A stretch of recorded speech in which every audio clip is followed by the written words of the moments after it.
மரியாதைக்குரிய அண்ணன் அவர்களை இங்கே பேருரையாற்றுமாறு அன்போடு கேட்டுக்கொள்கிறேன். திராவிட முன்னேற்ற கழகத்துடைய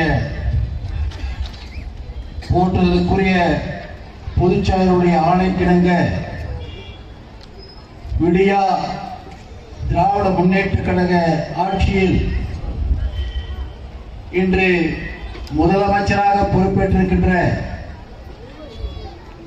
திரு ஸ்டாலின் அவருடைய ஆட்சியில் மூன்றாவது முறையாக மின் கட்டணம் ஏற்றியதை கண்டித்தும் ஏற்றிய மின் கட்டணத்தை வாபஸ் பெற வேண்டும் என்கின்ற வேண்டுகோளையும் வைத்து நடைபெறுகின்ற இந்த கட்டண ஆர்ப்பாட்டத்திற்கு தலைமை பொறுப்பை ஏற்றிருப்பதோடு மட்டுமல்லாமல் குறுகிய காலத்தில் இந்த கண்டன ஆர்ப்பாட்டத்தை மிக சிறப்பான முறையில் ஏற்பாடு செய்து நடத்திக் கொண்டிருக்கின்ற ஆற்றல் மிக்க மாவட்ட கழக செயலாளர், முன்னாள் நாடாளுமன்ற உறுப்பினர், இந்நாள் சட்டப்பேரவை உறுப்பினர் அன்பிற்குரிய சகோதரர் அசோக் குமார் அவர்களே, இந்த ஆர்ப்பாட்டத்தில் மாவட்டம் முழுவதும் தொழிலாளர் கலந்து கொண்டிருக்கின்ற கழகத்தினுடைய பல்வேறு பொறுப்புகளை சிறப்பாக பணியாற்றிக் கொண்டிருக்கின்ற பொறுப்பாளர்களே, என் அன்பிற்கும் மிக்க மரியாதைக்கும் பாசத்திற்குரிய அன்பு தாய்மார்களே, சகோதரிகளே, கழக அடலியர்களே மற்றும் பத்திரிகை ஊடக நண்பர்களே, உங்கள் அத்தனை பேருக்கும் என்னுடைய அன்பு கலந்த வணக்கத்தினை நான் உரித்தாக்கிக் கொள்கின்றேன். விடியா திராவிட முன்னேற்ற கழக அரசு திரு ஸ்டாலின் தலைமையிலே ஆட்சி பொறுப்பேற்று 3 ஆண்டுகள் ஆகியிருக்கிறது.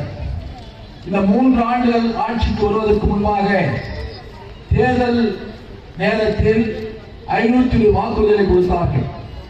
திரு ஸ்டாலின் அவர்கள் மின்சாரத்தை பற்றி ஒரு 5 வாக்குறுதிகளை கொடுத்தார்கள். என்ன என்று சொன்னால், நாங்கள் ஆட்சிக்கு வந்தால் மின் கட்டணத்தை ஏற்ற மாட்டோம் ஒன்று. இரண்டாவது, நாங்கள் ஆட்சிக்கு வந்தால், அதாவது 221 இருந்தது, நாங்கள் ஆட்சிக்கு வந்தால் 2 மாதங்களுக்கு கணக்கிட்டு மின் கட்டணத்தை கட்டுவதற்கு பதிலாக மாதம் மாதம் மின் கட்டணத்தை அளவு பார்த்து மாதம் மாதம் மின் கட்டணம் கட்டுவதற்கு நடவடிக்கை எடுப்போம் என்று சொல்லி அதோடு இன்னொன்றையும் சொன்னார்கள். அப்படி மாதம் மாதம் எடுக்க வேண்டும் இருக்கின்ற பொழுது ஒரு குடும்பத்திற்கு வருடத்திற்கு மின் கட்டணம் 6000 ரூபாய் உங்களுக்கு சேமிப்பு கிடைக்கும் என்று இன்றைய முதலமைச்சர் திரு ஸ்டாலின் அவர்கள் தேர்தல் வாக்குறுதி கொடுத்தார்கள். ஆனால் இன்று இந்த மின் கட்டணை உயர்த்திய காரணத்தினால் திரு ஸ்டாலின் அவர்கள் 221 கொடுத்த வாக்குறுதி என்ன என்று சொன்னால், 2 மாதத்திற்கு ஒரு முறை மின் கட்டணத்தை கட்டுவதற்காக மாதம் மாதம் கட்டினால் உங்களுக்கு வருடத்திற்கு 6000 ரூபாய் சேமிப்பு வரும் என்று சொன்ன திரு ஸ்டாலின் அவர்களே, இந்த 3 ஆண்டு கால ஆட்சியில் நாங்கள் ஆட்சியில் இருந்த பொழுது அந்த 6000 ரூபாய் மின் கட்டணம் குறைத்து அந்த மரியாதைக்குரிய எடப்பாடி ஆட்சியில் இருந்தது. ஆனால் இப்பொழுது என்ன, 6000 குறையவில்லை, மாறாக இந்த 3 ஆண்டு காலத்தில் கூடுதலாக ஏற்கனவே கட்டிய மின் கட்டணத்தோடு கூடுதலாக வருடத்திற்கு 12000 ரூபாய் கட்டக்கூடிய நிலையிலே இந்த ஆட்சி அவ்வளவு இருக்கிறது. அதை கண்டித்துத்தான் இங்கே நாம் கண்டன ஆர்ப்பாட்டம் நடத்துகிறோம். அதை வாபஸ் பெற வேண்டும் என்பதற்காகத்தான் இங்கே கண்டன ஆர்ப்பாட்டத்தை நடத்தி கொண்டிருக்கிறோம். அதுவும் சொன்னார், இன்னொரு வாக்குறுதி கொடுத்தார். என்ன என்று சொன்னால், 223 என்ன வாக்குறுதி கொடுத்தார் என்று சொன்னால், மின் கட்டணத்தை நீங்கள் வங்கியில் கட்டுவதற்கு பதிலாக நேரடியாக மின் கட்டணத்தை அளவெடுக்கின்றவர்களை நேரடியாக கட்டலாம் என்று வாக்குறுதி கொடுத்தார். அதுவும் நிறைவேற்றவில்லை. அதோடு மின்சார தேவையை முழுமையாக நிறைவேற்றுவதற்காக நாங்கள் ஆட்சி பொறுப்பிற்கு வந்தார். அதாவது 231 வாக்குறுதி. நாங்கள் ஆட்சிக்கு வந்தால் கூடுதலாக 20000 மெகாவாட் மின் உற்பத்தியை நாங்கள் கொண்டு வருவோம் என்று சொன்னார். நாங்கள் இந்த ஆர்ப்பாட்டத்தில் இந்த ஆட்சியாளரை, இந்த முதலமைச்சரை கேட்கிறேன், இந்த 3 ஆண்டு கால ஆட்சியில் எந்தெந்த வகையில் நீங்கள் 20000 மெகாவாட் மின்சாரத்தை உற்பத்தி செய்வதற்கு நடவடிக்கை எடுத்திருக்கிறீர்கள்? அனல் மின்சாரத்தில் எடுத்திருக்கிறீர்களா? புனல் மின்சாரத்தில் எடுத்திருக்கிறீர்களா? அல்லது சூரிய ஒளி மின் திட்டத்தில் அதில் எடுத்திருக்கிறீர்களா? அல்லது காற்றின் வழியாக விண்வெளியில் எடுத்திருக்கிறீர்களா? எத்தனை எடுத்திருக்கிறீர்கள்? அதற்கு எத்தனை நிர்வாக அனுமதி கொடுத்திருக்கிறீர்கள்? எத்தனை மெகாவாட் உற்பத்தி செய்வதற்கு நிர்வாக அனுமதி கொடுத்திருக்கிறீர்கள்? நீங்கள் சொல்லுங்கள் என்று சொன்னால் எதுவும் இல்லை. எதுவும் செய்யாமல் தேர்தல் நேரத்தில் வாக்குறுதி கொடுத்து வெற்றி பெற்று ஆட்சிக்கு வந்து மக்களை ஏமாற்றிக் கொண்டிருக்கிறார்கள். அதையும் இன்னொன்று சொன்னார், 239 வாக்கு. அந்த வாக்குறுதியில் என்ன என்று சொன்னார், ஒவ்வொரு வீட்டிற்கும் 3 LED பல்புகள் வழங்கப்படும் என்று திரு ஸ்டாலின் அவர்கள் சொன்னார். எதுவுமே கொடுக்கல. இப்படி கொடுத்த வாக்குறுதிகளை எதையும் கொடுக்காமல் ஒரு அலங்கோல ஆட்சியை நடத்தி கொண்டிருக்கின்ற இன்றைய முதலமைச்சரை, இந்த அரசை கண்டித்துத்தான் இந்த ஆர்ப்பாட்டம் நடைபெற்றுக் கொண்டிருக்கிறது. இந்த ஆர்ப்பாட்டம் நடைபெறுவதற்கு முக்கிய காரணம் அவருடைய செயலற்ற தன்மை. இவர் ஆட்சிக்கு வருகின்ற பொழுது 2022 மின்சாரத்தினுடைய ஒரு ஆண்டு ஒன்றுக்கு பற்றாக்குறை 18,000 கோடி ரூபாய் என்று சொன்னார்.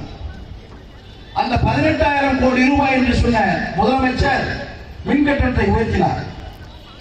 மின் கட்டணத்தை செப்டம்பர் மாதத்தில் உயர்த்துகிறார். நன்றாக கவனியுங்கள். 2022 செப்டம்பர் மாதத்தில் மின் கட்டணத்தை உயர்த்துகிறார். 7 மாதத்தில் உயர்த்திய மின் கட்டணத்தின் வாயிலாக அந்த 7 மாதத்தில் மின்சாரத்திற்கு 14,000 கோடி ரூபாய் வருமானம் வந்திருக்கிறது என்பது ஒழுங்குமுறை ஆணையத்திற்கு அவர்கள் தகவல் கொடுக்கிறார்கள். மின்சாரத்துறை மின் வாரியம் மின் கட்டணத்தை உயர்த்தியால் இந்த 7 மாத காலத்தில் 14,500 கோடி ரூபாய் வருவாய் வந்திருக்கிறது என்று சொல்லுகிறார்கள். சரி, 14,500 கோடி ரூபாய் வருவாய் வந்திருக்கிறது என்று சொன்னால் 18,000 கோடி நஷ்டம் என்று சொன்னால் கழித்தால் 3,500 கோடி தான் நஷ்டம் இருந்திருக்க வேண்டும். ஆனால் 2023 மீண்டும் இதே மின்சாரத்துறை ஒழுங்குமுறை ஆணையத்திற்கு ரிப்போர்ட் கொடுக்கின்ற பொழுது 28,000 கோடி நஷ்டம் என்று கொடுக்கிறார்கள்.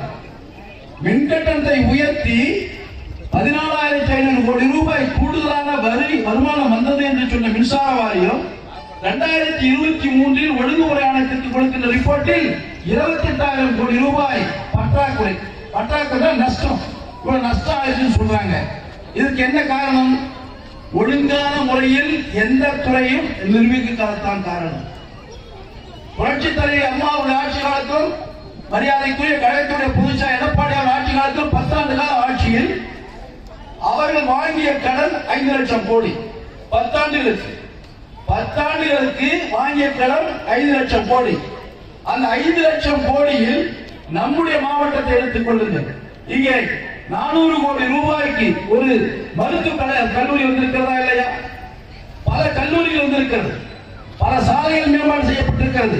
உள்கட்டமைப்புகள் மேம்பாடு செய்யப்பட்டிருக்கிறது. இப்படி பல திட்டங்கள் கொண்டு வந்த காலத்தின் அடிப்படையில் தான் 5 லட்சம் கோடி. அதிலும் கூட 2 ஆண்டு காலம் கொரோனாவில் உள்ள காலத்தினால் எந்த வருமானம் இல்லை. 3 லட்சம் கோடி ரூபாய் வருகின்ற நேரத்தில் அந்த கொரோனா வந்ததால் அரசுக்கு வந்தது வெறும் 1 லட்சம் கோடி. 2 லட்சம் கோடி வரவில்லை. அந்த 1 லட்சம் கோடியில் கூட கொரோனாவுடைய நோயை தடுப்பதற்காக 40,000 கோடி ரூபாயை போன்றதற்குரிய எடப்பாடியார் அவர்கள் செலவு செய்தார்கள். ஆனால் இந்த ஆட்சியில் அவர்களுக்கு என்ன குறை இருக்கிறது? நல்ல மழை பெய்திருக்கிறது, எந்த விதமான பிரச்சனையும் இல்லை. ஆனால் எப்படி 28,000 கோடி நஷ்டம் ஏற்பட்டிருக்கிறது? இவர்கள் சரியான ஆட்சியாளர் காலத்தினால் 10 ஆண்டுகளுக்கு 5 லட்சம் கோடி கடன் பெற்று பல துறைகளில் முன்னேற்றத்தை செய்த அண்ணா திராவிட முன்னேற்ற கழக அரசு இங்கே 3 ஆண்டுகள் நிறைவேறுகிறது. இந்த 3 ஆண்டு காலத்தில் 3,68,000 கோடி ரூபாய் கடன் பெற்றிருக்கிறார்கள். 3,68,000 கோடி ரூபாய் கடன் பெற்று ஏதாவது ஒரு வளர்ச்சி பணி வந்திருக்கிறதா? நம்முடைய கிருஷ்ணகிரி மாவட்டத்தில் இந்த 3 ஆண்டு கால ஆட்சியில் என்ன திட்டங்களை கொண்டு வந்திருக்கிறார்? எந்த திட்டமாக வந்திருக்கிறதா? ஒரு கல்லூரியை கொடுத்தார். அந்த கல்லூரி கூட உருப்படியாக அதற்கு கட்டணத்தை கூட கட்டி கொடுக்கவில்லை. இதுதான் இந்த அலங்கோலமான ஆட்சி. இந்த அலங்கோல ஆட்சியில் சட்டம் ஒழுங்கா இருக்கிறதா என்று சொன்னால் சட்டம் ஒழுங்கு ஒழுங்காயிருக்கு. சரியாக பொதுச்செயலாளர் சொன்னார்கள், 200 நாட்களில் 595 கொலைகள் நடந்திருக்கிறது. 200 நாட்களில் 595 கொலைகள் நடந்திருக்கிறது. இந்த 595 கொலைகள் முழுவதுமே ஆதாய கொலைகள். எதையாவது ஒரு அபகரிக்க வேண்டும் என்பதற்காக செய்யப்பட்ட கொலைகள் தான் கூடுதலான கொலைகள். இதை கட்டுப்படுத்துவதற்கு இந்த ஆட்சியாளர்கள் முடியவில்லை. அதோடு மட்டுமல்ல, நம்முடைய மாவட்டத்தில் நீங்கள் எடுத்துக் கொள்ளுங்கள். இன்று என்ன நிலைமை? சந்துக்கடை. இங்க இருக்கின்ற மாவட்ட நிர்வாகத்துக்கு நான் இங்கே இந்த இடத்துல ஒரு கோரிக்கை வைக்கிறேன். என்ன என்று சொன்னால், இந்த மாவட்டம் முழுவதும் சந்துக்கடை இருக்கிறது, சாராய கடை இருக்கிறது. சாராய கடையில் இருக்கின்ற அந்த வருமானம் அதை வைத்துக் கொள்வதற்கு அனுமதி காவல்துறை வழங்குகிறதா அல்லது அந்த பகுதியில் இருக்கின்ற ஆட்சியில் இருக்கின்றவர்கள் வழங்குகிறார்களா? அந்த ஆட்சியில் இருக்கின்ற வாங்கி மாவல் வாங்குகிறார்கள். அந்த மாவல் வாங்குவதை இங்கே இந்த இருக்கின்ற மாவட்ட நிர்வாகத்துக்கு தெரியுமா தெரியாதா? அல்லது இந்த மாவட்ட நிர்வாகத்தில் இருக்கின்ற ஒரு சிலர் அவர்களுக்கு உடந்தையாக இருந்து அதில் பங்கு போட்டுக் கொள்கிறார்களா? இந்த மாவட்ட நிர்வாகத்தில் நான் கேள்வியாக கேட்க விரும்புகிறேன். அதோடு மட்டுமல்ல, இன்று பார்ப்பேன் என்று சொன்னால் இந்த ரியல் எஸ்டேட் ஒரு உதாரணத்துக்கு சொன்னேன். ஒரு 2 நாளைக்கு முன்னாடி கிட்டத்தட்ட 2022 26 லட்சம் ரூபாய் போட்டு ஒரு சாலை மேம்பட பட்ஜெட் குருபுரப்பள்ளி பஞ்சாயத்தில் சீகலப்பள்ளி கிராமத்தில் 26 லட்சம் ரூபாய்க்கு சாலை மேம்பாடு செய்திருக்கிறது. அங்கே என்றால் ஒரு ஒன்றிய செயலாளர் ரியல் எஸ்டேட் நிலப்பிரச்சனைக்காக அந்த சாலையை வெட்டி வெளிவிடாமல் பிரச்சனை செய்து கொண்டிருக்கிறார். ஆனால் இந்த மாவட்ட நிர்வாகம் எந்தவித நடவடிக்கை எடுக்கவில்லை. ஒரு அரசுக்கு சொந்தமான சாலை, அரசின் பணம் 26 லட்சம் ரூபாய் செலவு செய்து அது சாலை போடப்பட்டிருக்கிறது. அந்த சாலையை வெட்டி தடுத்து நிறுத்துகிறார்கள். இந்த மாவட்ட நிர்வாகம் என்ன செய்து கொண்டிருக்கிறார்? இப்படி எதையுமே செய்யாமல் வாராக இருந்து கொண்டு மக்களுக்கு தொல்லை கொடுக்கக்கூடிய ஆட்சியாக இந்த ஆட்சி இருந்து கொண்டிருக்கிறது. எனவே இன்றைய விடியா திமுக அரசு இந்த மின் கட்டணத்தை உடனடியாக வாபஸ் பெற வேண்டும். உயர்த்த மின் கட்டணத்தை உடனடியாக வாபஸ் பெற வேண்டும். ஏனென்று சொன்னால் ஒவ்வொரு மக்களும் அவதிப்பட்டுக் கொண்டிருக்கிறார்கள். ஒரு சாதாரண விவசாய குடும்பத்தில் இருக்கின்றவர்கள் கூட 250 ரூபாய் 500 ரூபாய் கட்டியவர்கள் 1500 ரூபாய் மின் கட்டணம் கட்ட வேண்டிய ஒரு அவலம் வந்திருக்கிறது. அதே போல சிறு குறு தொழில்கள், அந்த தொழில் செய்வதற்கு செய்ய ஒன்றும் எந்தவித தொழிலும் செய்ய முடியவில்லை. அந்த அளவுக்கு நட்டம் ஏற்படுகிறது. அதுவும் அந்த மின்சாரம் முறையாக வழங்கப்படுகிறதா என்று சொன்னால் முறையாக வழங்கப்படவில்லை. லோ வோல்டேஜ் கொடுக்கிறது, இல்ல டைம் கரண்ட் எல்லாம் போறது. அந்த தொழிற்சாலையில் மிகப்பெரிய அளவிலே பாதிக்கப்பட்டிருக்கிறது. இப்படி தொழிற்சாலைகளும் பாதிக்கக்கூடிய அளவிலே, சாதாரண குடும்பத்தில் இருக்கின்ற குடும்பத்தை சேர்ந்தவர்கள் பாதிக்கக்கூடிய அளவிலே இந்த மின்கட்டண உயர்வு இருக்கிறது. எனவே இந்த மின்கட்டண உயர்வை வாபஸ் பெற வேண்டும். அந்த வாபஸ் பெறுவதோடு கண்டித்து இந்த ஆர்ப்பாட்டத்தை கழகத்தினுடைய பொதுச்செயலாளர் அவருடைய ஆணைக்கிணங்க மாவட்ட கழக செயலாளருடைய தலைமையிலே ஒன்றிய கழக செயலாளர், நகர செயலாளர், மாவட்ட நிர்வாகிகள் அனைவரும் சேர்ந்து மிகப்பெரிய அளவில் இந்த போராட்டத்தை நடத்தியிருக்கிறார்கள். அவர்களுக்கு முழுவதும் அத்தனை பேருக்கும் என்னுடைய வாழ்த்துக்களையும் நன்றியும் தெரிவித்து விடைபெறுகிறேன். நன்றி, வணக்கம்.